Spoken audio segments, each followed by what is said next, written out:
Computer organisation and architecture में मैं electronics engineering से रामकृष्ण शर्मा आप सभी को नमस्कार करता हूं। आज का जो टॉपिक है दैट इज इंस्ट्रक्शन फॉर्मेट, है ना।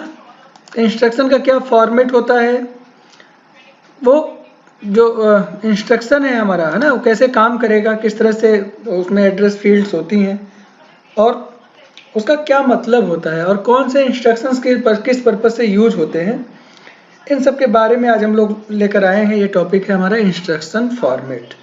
मेमोरी रेफरेंस क्या होता है, रजिस्टर रेफरेंस क्या होता है, इनपुट आउटपुट रेफरेंस क्या होता है, 0 address field, 1 address field, 2 address field, 3 address field, है ना, ये इंस्ट्रक्शंस क्या होते हैं। तो आइए हम लोग शुरू करें।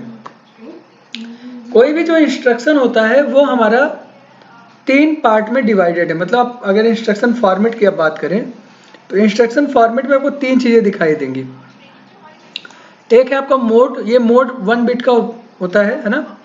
इसका क्या पर्पज आगे बात करेंगे। ऑप कोड होता है और एड्रेस फील्ड होता है, ठीक है। अच्छा, आप कोड का मतलब है वह कोड जो ये बताएगा कि कौन सा ऑपरेशन परफॉर्म होना है। क्लियर है। तो जैसे कोई आप कोड हमने लिखा ADD, है ना, ऐसा हमने लिखा। ADD का मतलब एडिशन ऑपरेशन परफॉर्म होगा, एडिशन ऑपरेशन परफॉर्म होगा। क्लियर है कि नहीं क्लियर है ना। तो आप कोड ये क्या बताता है, ये एक ग्रुप ऑफ बिट्स होते हैं जो कि कौन सा अर्थमेटिक या लॉजिक ऑपरेशन परफॉर्म होगा उसके लिए कोड होता है, ठीक है। एक चीज ये हो गई हमारी। दूसरा आपका होता है एड्रेस फील्ड। एड्रेस फील्ड को आप यहाँ देखिए। एड्रेस फील्ड ऑपरेंड या कोई, जैसे मैं दो तीन चीजें लिख रहा हूँ। एड 23H, अच्छा एड, है ना, आप लिखिए B, आप लिखिए एड 2030 और ब्रैकेट आपने लगा दिया। कुछ इस तरह की चीज़ें आप लिख रहे हैं, ठीक है। पहला क्या बता रहा है कि डेटा को ऐड करना है। दूसरा क्या बता रहा है, रजिस्टर के कंटेंट को ऐड कर रहा है। तीसरा क्या बता रहा है, मेमोरी लोकेशन के कंटेंट को ऐड करना है। मतलब ये बताएगा ऑपरेंड के बारे में ही। ये एड्रेस फील्ड जो होगा वो ऑपरेंड के बारे में, ऑपरेंड के एड्रेस के बारे में आपको इन्फॉर्मेशन दे रहा होगा। क्लियर है। तीसरा मोड बिट, है ना। मोड बिट इंपॉर्टेंट है। ये आपको ये बताता है कि किस तरह का इंस्ट्रक्शन है ये। तो अब हम उसी पर आ रहे हैं।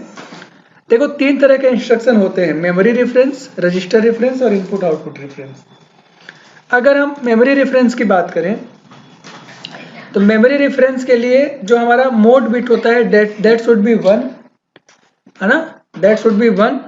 इसके अलावा कुछ आप कोड होगा और उसके साथ एड्रेस फील्ड्स होंगे। जिस एड्रेस फील्ड में 2 चीजें हो सकती है पॉसिबली, या तो मेमोरी लोकेशन अवेलेबल होगा या तो उस मेमोरी लोकेशन पर कोई कंटेंट होगा वो अवेलेबल होगा, है ना। या तो मेमोरी दिया होगा या तो कोई मेमोरी लोकेशन है जिसके बारे में हम यहाँ पर बात कर रहे हैं, ठीक है। तो अच्छा, ये हमारा होता है। तो फॉर एग्जाम्पल मैं बताऊं, जैसे एंड है हमारा, है ना। अभी मैं एग्जाम्पल भी लूंगा।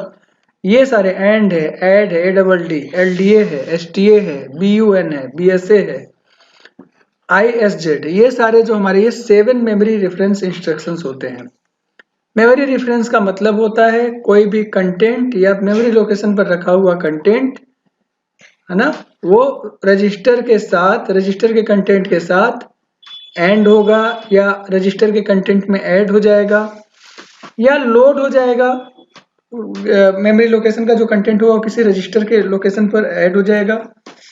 STA ये बता रहा है कि किसी गिवन मेमोरी लोकेशन पर आप रिजल्ट जो हमारा आया है उस कंटेंट को किसी गिवन मेमोरी लोकेशन पर स्टोर कर सकते हैं, ठीक है। Branch unconditionally. अब ब्रांच अनकंडीशनली का मतलब है कोई एक एड्रेस दिया होगा, मेमोरी लोकेशन दिया होगा, जिस मेमोरी लोकेशन पर आपका जो प्रोग्राम है वो रन करना स्टार्ट करेगा, मतलब मेन प्रोग्राम को छोड़कर, ठीक है ना। तो सर्विस प्रोग्राम होगा या कोई सब रूटीन प्रोग्राम होगा, वहां पर वो ब्रांच हो जाएगा।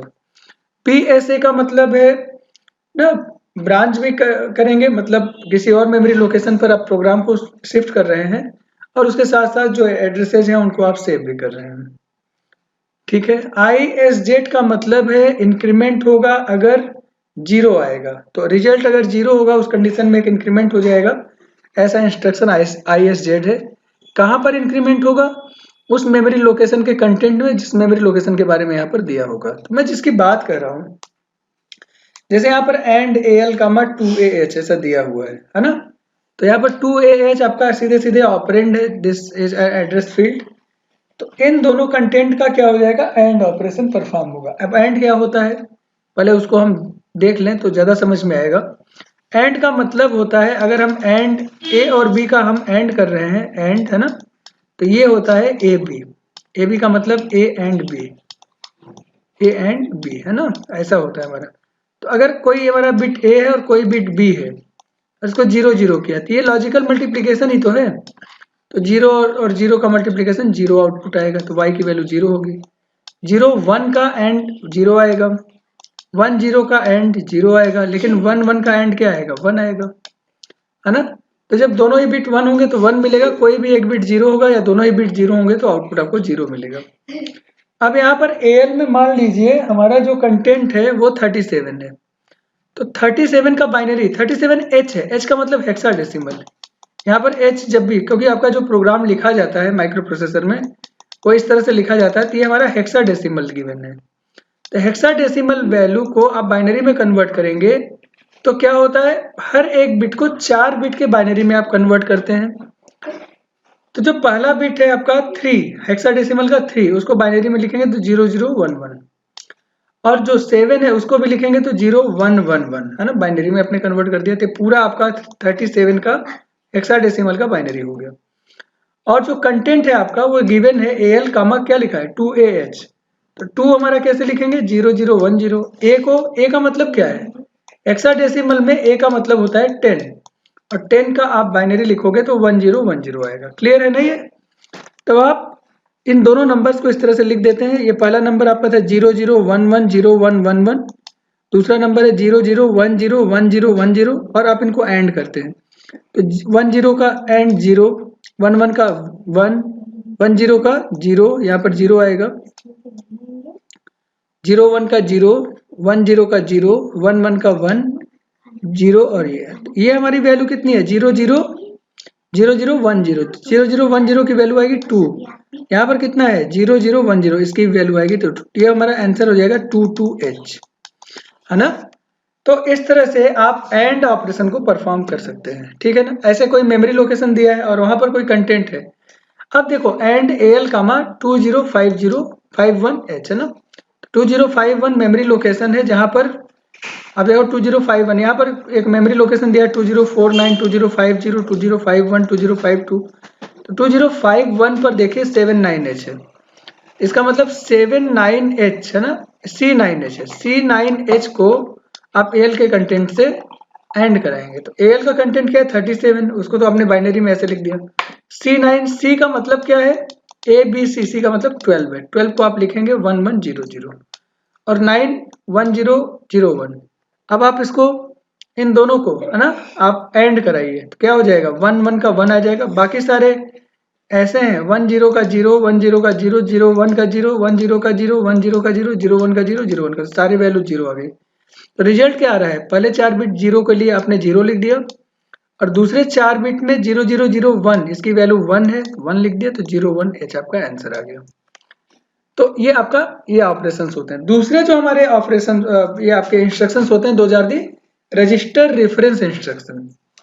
अब रजिस्टर रेफरेंस इंस्ट्रक्शन क्या होता है, ये हमारा ऐसा इंस्ट्रक्शन है जिसमें हम जो एड्रेस फील्ड है वहां पर हम किसी रजिस्टर की बात करेंगे, है ना। अभी आगे हम एग्जांपल्स में देखेंगे इसके बारे में कि ये किस तरह से काम करता है, किसी रजिस्टर के बारे में यहाँ पर इंफॉर्मेशन देंगे हम।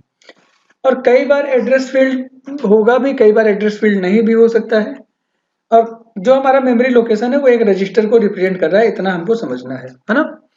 तो अब यहाँ पर मान लीजिए जो हमारे इंस्ट्रक्शंस हैं रजिस्टर रेफरेंस में वो हमारे 12 इंस्ट्रक्शंस होते हैं। CLA clear accumulator. अब एक्यूमुलेटर क्या है हमारा, हमने कहा था कि भाई देखो CPU में ढेर सारे जनरल पर्पस रजिस्टर हैं, उसमें जो रिजल्ट हमारा जहां पर बाय डिफॉल्ट स्टोर हो जाता है that is accumulator. 8085 micro processor में ये 8 बिट का होता है, और जबकि 8086 माइक्रो प्रोसेसर में ये 16 बिट का होता है। क्लियर है। तो इसको क्लियर करना मतलब इस एक्यूमुलेटर में कुछ भी आया हो आप उसको क्लियर कर दो। क्लियर का मतलब सारे बिट्स 0 सेट कर दें, है ना। अगर कोई कैरी जनरेट हुआ है तो उसको रीसेट करने के लिए, मतलब क्लियर करने के लिए CLE। देखो जब भी हम माइक्रो प्रोसेसर या माइक्रो कंट्रोलर में कैरी बिट की बात करते हैं तो उसके लिए हम T से रिप्रेजेंट करते हैं, खास करके कंप्यूटर ऑर्गेनाइजेशन में। ठीक है, तो जो मान लो कोई हमने सम किया है ना, तो A एक नंबर है, B एक नंबर है, 4 बिट के हैं, इन दोनों को हमने सम किया। तो सम करने के बाद यहाँ पर कोई सम S आ गया और इसके फाइनल में यहाँ पर एक कैरी जनरेट हुआ। ये कैरी 0 भी हो सकता है, 1 भी हो सकता है। क्लियर है? अब चाहे 0 हो चाहे 1 हो, आप उसको क्लियर कर दे। तो क्लियर करेंगे, चाहे 0 हो चाहे 1 हो, E की वैल्यू फाइनली क्या आ जाएगी? 0 आ जाएगी क्लियर करने के बाद। तो आप इसको क्लियर कर रहे हैं। कॉम्प्लीमेंट एक्यूमुलेटर, एक्यूमुलेटर के डेटा को कॉम्प्लीमेंट करना। कॉम्प्लीमेंट करना आपको पता है, जैसे मान लीजिए एक्यूमुलेटर में 1 0 1 1 है, तो इसका कॉम्प्लीमेंट क्या हो जाएगा? 0 1 0 0। जहां 0 है वहां 1, जहां 1 है वहां 0। कॉम्प्लीमेंट कैरी, अब कैरी अगर 0 होगा तो कॉम्प्लीमेंट होने के बाद 1 हो जाएगा, 1 होगा तो कॉम्प्लीमेंट होने के बाद 0 हो जाएगा। CIR, circulate right accumulator, accumulator के डेटा को सर्कुलर राइट शिफ्ट कर देंगे और सर्कुलर लेफ्ट शिफ्ट कर देंगे अगर CIL हमारा इंस्ट्रक्शन होगा। ठीक है। INC, इंक्रीमेंट एक्यूमुलेटर, एक्यूमुलेटर का जो कंटेंट है उसको 1 बढ़ जाएगा। SPA, हम नेक्स्ट इंस्ट्रक्शन पर चले जाएंगे अगर हमारा रिजल्ट पॉजिटिव आएगा, एक्यूमुलेटर का रिजल्ट कंटेंट। SNA, अगर एक्यूमुलेटर का कंटेंट नेगेटिव है तो स्किप कर देंगे अगले इंस्ट्रक्शन पर। SJD, अगर एक्यूमुलेटर का कंटेंट 0 होगा तब स्किप कर देंगे अगले इंस्ट्रक्शन पर। SJD, अगर कैरी बिट 0 होगा तब स्किप कर देंगे अगले इंस्ट्रक्शन पर। और हॉल्ट कंप्यूटर HLT के लिए होता है, जहां पर आप सारा का सारा कंप्यूटर की जो वर्किंग है वो हॉल्ट हो जाती है। अब जैसे हमने CMA लिया है ना, तो CMA हमारा जो है, अच्छा इसमें एक और चीज होती है, मोड बिट हमारा 0 रहेगा रजिस्टर रेफरेंस में और आपकोड हमारा 1 1 1 पर सेट हो जाता है। ठीक है, इसके बारे में बस इतना ही अभी इन्फॉर्मेशन आपके लिए ठीक है, उचित है। आगे हम जिसके बारे में और बात करेंगे तो इस पर अच्छे से बात होगी। लेकिन जब हमारा ऑपकोड 1 1 1 होता है और मोड बिट 0 है हमारा, तो रजिस्टर रेफरेंस होता है। अब जैसे एक एग्जांपल है CMA, तो जहां पर हमने कोई प्रोग्राम में CMA यूज किया उस समय एक्यूमुलेटर का जो भी डेटा होगा, मान लो एक्यूमुलेटर का डेटा 37H है, तो अब क्या हो जाएगा? उसको कॉम्प्लीमेंट हो जाएगा। जहां जहां जीरोज हैं वहां 1 हो जाएंगे, जहां जहां 1 है वहां जीरोज हो जाएंगे। 1 1 0 0 को आप C लिखते हैं, 1 0 0 0 को आप 8 लिखते हैं, तो ये C8H आ जाएगा आपका आंसर, है ना। तीसरे आपके इनपुट आउटपुट इंस्ट्रक्शंस होते हैं। अब यहाँ पर भी आपकोड की वैल्यू 1 1 1 होती है, लेकिन मोड बिट की वैल्यू अब 1 हो जाती है ना। तो ये हमारा इनपुट आउटपुट इंस्ट्रक्शंस को रिप्रेजेंट करता है। यहाँ पर हमारे इनपुट आउटपुट एड्रेस होंगे एड्रेस फील्ड में, जिसके बारे में हम बात करेंगे, या तो कंटेंट होगा या तो इनपुट आउटपुट एड्रेस होंगे। ये 6 इनपुट आउटपुट इंस्ट्रक्शंस होते हैं। एक है आपका INP, input character to accumulator, मतलब इनपुट कैरेक्टर कहाँ चला जाएगा? एक्यूमुलेटर को इनपुट किया जाएगा, एक्यूमुलेटर रजिस्टर में आकर स्टोर हो जाएगा इनपुट डिवाइसेस के थ्रू, इनपुट पोर्ट के थ्रू। आउट का मतलब जो भी एक्यूमुलेटर में डेटा है वो ना पोर्ट के थ्रू बाहर चला जाएगा, है ना, ये आउटपुट पोर्ट है। SKI का मतलब अगर इनपुट फ्लैग है हमारा तो स्किप होगा। SKO का मतलब आउटपुट फ्लैग है तो हमारा स्किप हो जाएगा। इनपुट और आउटपुट फ्लैग होते हैं इनपुट आउटपुट डिवाइसेस के लिए, उसके बारे में बात करेंगे।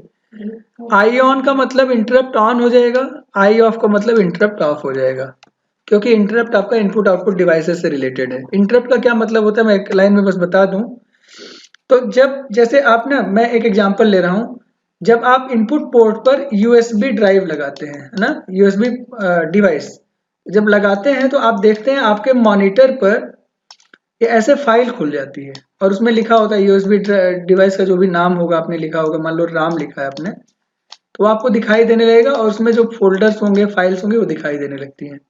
ये अचानक से कैसे आ गया? आप तो मूवी देख रहे होंगे या कोई और कुछ प्रोग्राम उस पर रन करा रहे होंगे, तो अचानक से विंडो के सामने वो सारी चीजें आपको दिखाई देनी बंद हो जाती हैं और विंडो के सामने ये दिखाई देने लगता है। ऐसा इसलिए होता है क्योंकि USB जब डिवाइस आप इनपुट पोर्ट में लगाते हैं तो एक इंटरप्ट सिग्नल जनरेट होता है। इंटरप्ट का मतलब होता है कि वो इंटरप्शन प्रोवाइड करेगा टू द मेन प्रोग्राम, जो भी मेन प्रोग्राम आपका रन हो रहा होगा वो इसमें इंटरप्शन, अब यहाँ तक रन हुआ था मेन प्रोग्राम, है ना, इंटरप्शन प्रोवाइड हुआ और आपका सर्विस प्रोग्राम रन करने लगेगा। यहाँ पर सर्विस प्रोग्राम क्या है? USB फोल्डर को ओपन करना, तो USB का जो फोल्डर है वो ओपन हो गया आपके सामने। उसके बाद यूजर जैसा चाहेगा उसके अकॉर्डिंग कर सकता है। अभी जो इंटरप्ट होना था वो हो गया। तो ये इंटरप्ट ऑन है या ऑफ है, इसके बाद इसको भी सेट करते हैं यूजिंग दीज इंस्ट्रक्शंस। ओके, अब मान लीजिए हमने किया INP, तो INP किया तो अब इनपुट पोर्ट हमारा इनेबल है। इनपुट पोर्ट पर जो भी डेटा उसमें आ रहा होगा, तो हमने इनपुट क्या कराया है, E5H, ये है हमारा, है ना, ये हमने इनपुट करा। और एक्यूमुलेटर का डेटा क्या है, 37H है। अभी जब हमने E5H को किया तो ये E5H कहाँ चला जाएगा, एक्यूमुलेटर में चला जाएगा, है ना। एक्यूमुलेटर में हमारा ये डेटा आ जाएगा। तो जो पुराना डेटा उसमें 37H था वो क्या हो जाएगा, वो हट जाएगा वहां से, है ना। तो नया वैल्यू एक्यूमुलेटर का भी हो जाएगा ये E5H, जिसकी वैल्यू है 11100101 बाइनरी में, है ना। तो इस तरह से इनपुट अपना काम करता है। तो इनपुट कई बार अगर कई पोर्ट्स हैं तो इनपुट के लिए आपको एक पोर्ट एड्रेस देना पड़ता है कि कौन से पोर्ट एड्रेस से वो आप डेटा को ले रहे हैं, तो उसके बारे में भी इंफॉर्मेशन देनी पड़ सकती है। तो जैसी जहाँ रिक्वायरमेंट होती है उसके अकॉर्डिंग करते हैं। ठीक है, तो ये इनपुट आउटपुट इंस्ट्रक्शंस हो गए। इंस्ट्रक्शन फॉर्मेट की अगर हम बात करें, मेन जो हमारा फॉर्मेट है, तो आप मोड की हमने बात कर ही लिया था, इसके साथ आप कोड है और एड्रेस फील्ड है। तो ये एड्रेस फील्ड की संख्या 3 भी हो सकती है, 2 भी हो सकती है, 1 भी हो सकती है, 0 भी हो सकती है ना। तो वो कौन से इंस्ट्रक्शन है और किस तरह से ये काम करता है उसको हम देखें। तो मतलब यहाँ पर अब मोड बिट से बहुत मतलब नहीं है हमको, हमारा आप कोड क्या होगा और उसमें एड्रेस फील्ड का क्या रोल होता है, इसको हम लोग समझने का प्रयास करते हैं। तो अगर हम 3 एड्रेस फील्ड इंस्ट्रक्शन की बात करें, तो कोई भी जो इंस्ट्रक्शन जैसे ऐड है ना, तो यहाँ पर लिखा है R3, R2, R1। आप कोड के साथ ये एड्रेस फील्ड में 3 एड्रेसेस आपको दिखाई दे रहे हैं। So this is known as 3 address instruction. अच्छा, होगा क्या जब हमारा ऐसे लिखा है R3, R2, R1, इसका मतलब R1 और R2 आपस में ऐड होंगे और वो R3 में जाकर स्टोर होगा। 3 एड्रेस का ये मतलब है। ठीक है, ऐसे ही सब्ट्रैक्शन अगर हो रहा है तो हमारा क्या हो जाएगा, मतलब R2 से R1 को हम माइनस करेंगे, है ना, R2 माइनस R1 होगा और जो भी हमारा रिजल्ट आएगा वो हमारा R3 में जाकर स्टोर होगा। इसी तरह से मल्टीप्लीकेशन अगर होगा तो R2 में R1 मल्टीप्लाई होगा और जाकर R3 में स्टोर होगा। डिवीजन हुआ तो अब मतलब क्या समझ में आया, अगर हम यहाँ लिख रहे हैं R3, R2, R1, तो R2 के ऊपर प्रोसेस होना है, ऑपरेटर आपका R2 पर काम करेगा, यहाँ पर किसके साथ, R1 के साथ काम होगा, मतलब R1 का डेटा R3 में आकर प्रोसेस होना है। क्लियर है, और जो भी रिजल्ट आएगा वो रिजल्ट फाइनली R1 में आकर स्टोर होना है। Is it clear or not, yes clear. अब जैसे एक एग्जांपल है यहाँ पर, implement x equal to a plus B star C plus D star, मतलब मल्टीप्लीकेशन है यहाँ पर, है ना। तो क्या करना है हमको देखो, अब 2 फेज में इसको डिवाइड कर सकते हैं क्योंकि हमको 3 एड्रेस इंस्ट्रक्शन यूज करना है। तो यूजिंग 3 एड्रेस इंस्ट्रक्शन यहाँ लिखा भी हुआ है। तो क्या करेंगे हम a प्लस बी को एक रजिस्टर में R1 में स्टोर करा सकते हैं। तो हम 3 एड्रेस यहाँ पर ले लें, R1, A, B और ऐड हमने लिख दिया, तो A और B ऐड हो जाएंगे और R1 में स्टोर हो जाएगा, है कि नहीं। फिर C और D को हम ऐड करा दें और R2 में स्टोर करा दें यूजिंग 3 एड्रेस इंस्ट्रक्शन। अब R1 R2 में डेटा आ गया तो हमें दोनों को मल्टीप्लाई करना है कि नहीं करना है, R1 में A प्लस बी है, R2 में C प्लस डी है, मल्टीप्लाई कर दें तो मल, और कहाँ स्टोर होना है इसको, मल्टीप्लीकेशन को X में, X dash R1 dash R2, तो R1 और R2 का डेटा आपस में मल्टीप्लाई होकर X में स्टोर हो जाएगा। इस तरह से आपके एग्जाम में क्वेश्चंस पूछे जाते हैं कि using 3 address instruction, 2 address instruction, 1 address instruction या 0 एड्रेस इंस्ट्रक्शन, आप किसी गिवन एक्सप्रेशन को प्रोग्राम में कन्वर्ट कीजिए या इम्प्लीमेंट कीजिए।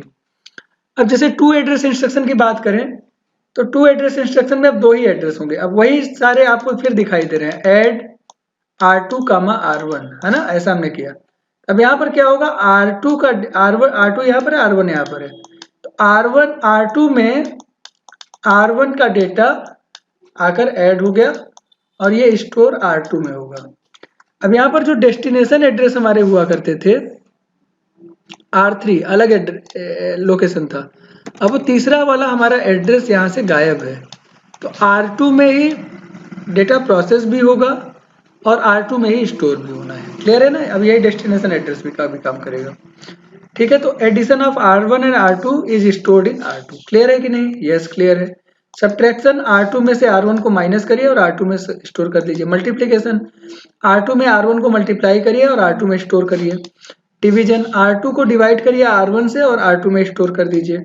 मूव R1 का कंटेंट R2 में ट्रांसफर कर दीजिए। ऐसा भी है मूव।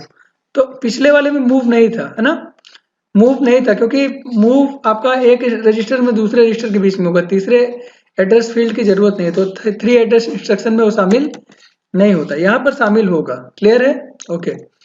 अब जैसे यही हमारा जो प्रोग्राम एक्सप्रेशन था x equal to a plus B star C plus D, इसको 2 एड्रेस इंस्ट्रक्शन की सहायता से आपको इम्प्लीमेंट करना है। तो आप क्या करेंगे, हमें पहले a प्लस बी हमें करना है, तो हम 2 एड्रेस इंस्ट्रक्शन ही यूज कर सकते हैं, है ना। तो R1 में हमने क्या किया, a को हमने भेज दिया। अब हम कर रहे हैं ऐड R1 कामा बी। R1 का जो डेटा है उसमें b को ले आकर ऐड कर दो। तो R1 में अभी a का डेटा है ना, तो a और b आपस में ऐड होके R1 में स्टोर हो जाएंगे। एकदम क्लियर है कि नहीं? एकदम क्लियर है। फिर R2 में आप c को ले आइए और R2 अब R2 में c आ गया है, उसके साथ d के डेटा को आपको ऐड करना है, तो ऐड आपने इंस्ट्रक्शन यूज कर लिया। तो अब क्या हो जाएगा, d का डेटा c के साथ यूज होकर R2 में स्टोर हो गया। फिर आपको मल्टीप्लाई करना है, R1 और R2 को मल्टीप्लाई किया और R1 में वो डेटा स्टोर है। अब इस R1 के डेटा को आपको x में ले आना है, तो आपने लिख दिया मूव x कामा R1। तो R1 का डेटा आपका कहाँ चला जाएगा, x में चला जाएगा। तो इस तरह से जो फाइनली आपको x में ये एक्सप्रेशन चाहिए था वो आपको मिल जाएगा। वन एड्रेस इंस्ट्रक्शन में केवल एक ही एड्रेस होगा, लेकिन आपको तो पता है ऑपरेशन 2 एड्रेसेस के बीच में हो पाएगा ना। जैसे आपने लिखा ऐड R1, तो यहाँ क्या हो रहा होगा मैं वो देखता हूँ। ऐड R1 का मतलब R1 का डेटा हमारा प्रोसेस होना है। R1 का डेटा किस में प्रोसेस होगा, एक्यूमुलेटर में प्रोसेस होगा, है ना। और स्टोर कहाँ होगा, एक्यूमुलेटर में ही स्टोर होगा। तो R1 का डेटा एक्यूमुलेटर में जो उसमें डेटा होगा, है ना, उसमें के साथ प्रोसेस होगा। Addition of R1 in accumulator is stored in the accumulator, और स्टोर कहाँ हो जाएगा, फिर एक्यूमुलेटर में ही स्टोर हो जाएगा। ऐसे सब्ट्रैक्शन R1 के लिए R1 का डाटा एक्यूमुलेटर के साथ सब्ट्रैक्ट होगा और एक्यूमुलेटर में स्टोर हो जाएगा। मल्टीप्लिकेशन, डिवीजन, अब कुछ और भी यहाँ पर, जैसे लोड का मतलब क्या है, लोड का मतलब R1 का जो डेटा है एक्यूमुलेटर में ट्रांसफर होगा। तो R1 का हमारा डेटा कुछ होगा, that will be transferred in the accumulator register. Push, अब ये देखिए इंपॉर्टेंट है, जैसे पुश R1 का जो कंटेंट है वो स्टैक के टॉप पर पुश हो जाएगा। स्टैक ऑर्गेनाइजेशन इसके ठीक पहले वाला वीडियो है, वीडियो नंबर 12, आप उसको देखिएगा, है ना, वहां पर स्टैक के बारे में पूरी जानकारी दी गई है। अब यहाँ पर जो मैं बात कर रहा हूँ, पुश ऑपरेशन क्या होता है, बस ऐसी बात मैं कर लेता हूँ। पुश ऑपरेशन क्या होता है, कोई रजिस्टर में हमारा मान लो कोई कंटेंट अवेलेबल है, ये जैसे R1 कर रहे हैं आप, R1 रजिस्टर में ये अवेलेबल है। तो जब हम पुश ऑपरेशन परफॉर्म करते हैं, लिखते हैं पुश R1, तो R1 का जो कंटेंट है वो स्टैक के टॉप पर नई वैल्यू के रूप में इंसर्ट हो जाता है। ठीक बात है। ऐसे पॉप का मतलब जो आपका डेटा है, stack top of the stack जो भी डेटा है वो आकर रजिस्टर R1 में स्टोर हो जाएगा। पॉप R1 का ये मतलब है। अच्छा, अब कह रहे हैं इसको इंप्लीमेंट करिए वन एड्रेस की सहायता से। ऑब्वियस सी बात है, सबसे पहले ए को लोड कर लीजिए, एक्यूमुलेटर में हमारे डेटा आ गया, यस आ गया। ऐड बी करिए, बी का डेटा एक्यूमुलेटर में जाकर ऐड हो जाएगा, मतलब हमको ए प्लस बी मिल जाएगा, और वो सेव कहाँ है, एक्यूमुलेटर में सेव है। स्टोर टी, एक्यूमुलेटर का जो डेटा है उसको टी में ले आकर स्टोर कर दीजिए। क्लियर है? तो स्टोर भी एक इंस्ट्रक्शन इसमें यूज होता है ना। अच्छा, इसके अलावा देखो, फिर लोड सी को अब लोड करिए, एक्यूमुलेटर का सी का डेटा एक्यूमुलेटर में आ गया। ऐड डी का कंटेंट एक्यूमुलेटर के कंटेंट मतलब सी के साथ ऐड हो जाएगा और एक्यूमुलेटर में ही स्टोर हो जाएगा। अब इसको मल्टी करिए, तो एक्यूमुलेटर में टी जो कंटेंट हमारा ए प्लस बी आया हुआ था वो सी प्लस डी के साथ मल्टीप्लाई हो जाएगा और एक्यूमुलेटर में ही स्टोर हो जाएगा। हमको तो इसको कहाँ भेजना है, एक्स पर भेजना है, तो लिख दीजिए स्टोर एक्स, मतलब एक्यूमुलेटर का जो कंटेंट है वो एक्स मेमोरी लोकेशन पर चला जाएगा। ठीक है। और जीरो एड्रेस, जीरो का मतलब है कोई भी आपको फील्ड अवेलेबल नहीं रहेगा, है ना। तो जब फील्ड अवेलेबल नहीं है तो कहाँ की बात करेंगे, तो नॉर्मली ये स्टैक में होता है हमारे। जैसे हमने लिखा ऐड, केवल ऐड लिखा है, तो ऐड का मतलब है जहां पर भी ऐड आया, अब मान लो स्टैक में इस तरह का हमारा वैल्यू है, मान लो यहाँ 11 है, ठीक है, यहाँ 31 है, यहाँ 27 है, इस तरह से। अब आपने लिखा ऐड, तो ऐड होगा तो सबसे ऊपर के जो हमारे मेमोरी लोकेशंस होंगे, उसमें जो कंटेंट है आपस में ऐड हो जाएंगे। जैसे यहाँ पर क्या है 27 31 टॉप में है, इसको ऐड करेंगे 58 आएगा। तो अब आपका स्टैक का नया इस तरह से 11 तो वैसे ही रहेगा और उसके ऊपर आ जाएगा आपका 58 और ऊपर वाला लोकेशन खाली हो जाएगा और टॉप एक नीचे आ जाएगा। क्लियर है कि नहीं, है ना। तो इस तरह से होगा। तो अब यहाँ पर स्टैक में ऑपरेशंस परफॉर्म होंगे तो ऐड होगा, तो ये 31 प्लस 27, ये उल्टा कर दिया 31 प्लस 27। सब्ट्रैक्ट करेंगे तो 31 माइनस 27 हो जाएगा, multiply 31 into 27, divide 31 divided by 27, है ना। ये सारे हमारे परफॉर्म होंगे। पुश, तो अब यहाँ पर पुश के साथ आपका अगर कोई भी मेमोरी लोकेशन या कुछ ऐसा दिया नहीं है, ठीक है, तो उस कंडीशन में जो भी एक्यूमुलेटर का कंटेंट होगा that will be pushed to the top of the stack, है ना। तो आपके एक्यूमुलेटर में जो भी डेटा होगा वो टॉप स्टैक के टॉप में चला जाएगा। ऐसे पॉप आप लिख देंगे तो जो भी कंटेंट होगा top of the stack that will be transfer to the accumulator. Register दिया हुआ था तो उस रजिस्टर में आपका स्टोर होता, प्रोसेस होता, लेकिन ऐसा नहीं हो रहा है। अच्छा, तो अब आप इसको इसी सेम प्रोग्राम को जीरो एड्रेस इंस्ट्रक्शन की सहायता से परफॉर्म करते हैं। तो इसको करने का सबसे अच्छा तरीका होता है आप रिवर्स पॉलिश नोटेशन कर लीजिए इसका। तो रिवर्स पॉलिश नोटेशन को भी समझने के लिए स्टैक ऑर्गेनाइजेशन जो पिछला वीडियो है, वीडियो नंबर 12, है ना, उसको जरूर देखिए, वहां से आपको जानकारी मिल जाएगी। लेकिन मैं यहाँ से आपको इनपुट दे देता हूँ। रिवर्स पॉलिश नोटेशन का मतलब जो आपके ऑपरेटर्स हैं वो प्री हो जाए, पोस्ट हो जाते हैं, पोस्ट, है ना, पोस्ट ऑपरेटर्स हो जाते हैं। तो पोस्ट ऑपरेटर का मतलब है, अब यहाँ पर लिखा हुआ है ए प्लस बी, ये एक्चुअली में हो जाएगा ए बी प्लस, अच्छा सी प्लस डी हमारा एक्चुअली में हो जाएगा सी डी प्लस। अच्छा, अब दो आगे हमारे ए बी प्लस ब्रैकेट बंद, बीच में स्टार है, सी डी प्लस, है ना। अच्छा, अब ये देखो बीच में स्टार है, फिर ये पोस्ट होगा, ये भी बाद में जाएगा, तब क्या हो जाएगा A B plus C D plus और स्टार लास्ट में लग जाएगा। अब ये पूरा आपका फॉर्मेट हुआ। तो अब इसमें क्या करना है, पहले ए को पुश करेंगे, तो पुश ए, जब आपको ये मिल गया, है ना, यही आपको मिला था, ये दिस, है ना, तब आपने पहले अब इसी के फॉर्मेट में आपको लिखना है प्रोग्राम, पुश ए कर दिया। ये वन एड्रेस इंस्ट्रक्शन है, क्लियर है ना। तो वन एड्रेस इंस्ट्रक्शन है, इसका मतलब ये है कि आपको ना एक्यूमुलेटर का डेटा पुश करना है। आप बिना पुश ए के भी काम चला सकते थे अगर ए एक्यूमुलेटर होता हमारा तो। अच्छा, फिर पुश बी, इसके बाद बी है तो पुश बी, फिर प्लस है तो ऐड, उसके बाद सी है पुश सी, फिर डी है पुश डी, फिर प्लस है ऐड, फिर स्टार है मल, है ना। और ये सारा कहाँ स्टोर करना है, एक्स में स्टोर करना है, तो एक्स में ले आना है। तो आपका तो स्टैक में सारा ऑपरेशन परफॉर्म हो गया।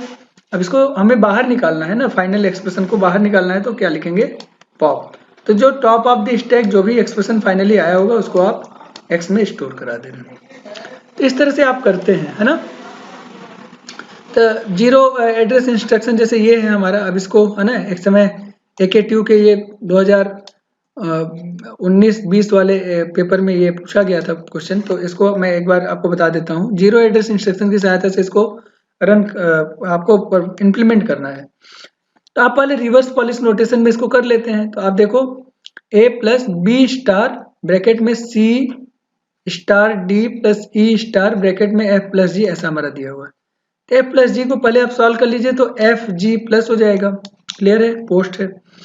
फिर अब आप इसको इन दोनों को एक साथ करिए, तो ए ई एफ जी प्लस और स्टार लास्ट में चला जाएगा, ये आ गया हमारा। इधर सी डी को आपने सॉल्व किया तो सी डी स्टार हो गया, सी स्टार डी था तो सी डी स्टार हो गया। अब आप इनको सॉल्व करेंगे तो हमारा आ जाएगा C D star E F G plus star, और ये प्लस जो होगा वो पोस्ट हो जाएगा, है ना। ये हमारा पूरा एक एक्सप्रेशन बन गया। अब बी के साथ आप इसको करेंगे तो B C D star E F G H plus star plus, है ना, और उसके बाद फिर ये वाला जो स्टार है ये लास्ट में चला जाएगा, यहाँ आ गया। और फिर ए के साथ आप इसको पोस्ट फिक्स करेंगे तो ये वाला प्लस सबसे लास्ट में चला जाएगा। So will get this expression. अब ये एक्सप्रेशन हमारे पास अवेलेबल है, तो बस अब इसी के अकॉर्डिंग कर लीजिए। तो जो हमारा ए है, पुश ए किया, फिर पुश बी, फिर पुश सी, एक एक करते जा रहे हैं, फिर पुश डी, फिर स्टार है हमारा मल, है ना, फिर पुश ई, फिर पुश F, फिर पुश G, फिर प्लस है तो ऐड लिखा, फिर मल है मल्टीप्लाई के लिए मल लिखा, फिर प्लस है फिर ऐड लिखा, फिर स्टार है फिर मल लिखा, फिर प्लस है फिर ऐड लिखा। ऑपरेशन खत्म। अब आप क्या करेंगे, पॉप एक्स कर देंगे तो पूरा का पूरा जो है, अच्छा एक्स हम बार बार लिख रहे हैं क्योंकि यहाँ क्वेश्चन में एक्स दिया हुआ है। आप एक्स की जगह अगर वाई दिया रहता तो आपको प्रोग्राम में वाई लिखना है, ऐसा नहीं कि वही कॉपी कर लें हम लोग, है ना। तो चलिए यहीं पर वीडियो को समाप्त करते हैं। चैनल को सब्सक्राइब करना न भूलिए, है ना, और बाकी लोगों से भी बोलिए वही चैनल को सब्सक्राइब करें। अगले वीडियो के साथ हम लोग फिर मिलेंगे, तब तक के लिए आप सभी को नमस्कार।